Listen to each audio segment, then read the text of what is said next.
Traveling to the UK in 2025? You may need a UK ETA, the new electronic travel authorization. From April 2, 2025, travelers from visa-exempt countries must apply before boarding. The process is all online. Fill the form, upload your passport and photo, and pay the fee. An approved ETA is valid for 2 years and lets you visit multiple times. Each stay can be up to 6 months. You can use it for tourism, business visits, family trips, short study, or limited creative work.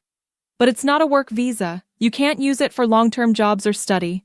Applying is simple. Go to the UK ETA application form. Enter your details and upload documents. Pay the fee. Get your approval by email. It's linked to your passport. You can track your application anytime with your passport and order ID. Remember, an ETA doesn't guarantee entry. Border officers decide, so carry your bookings and travel proof. Apply early, travel smart, and enjoy your UK trip.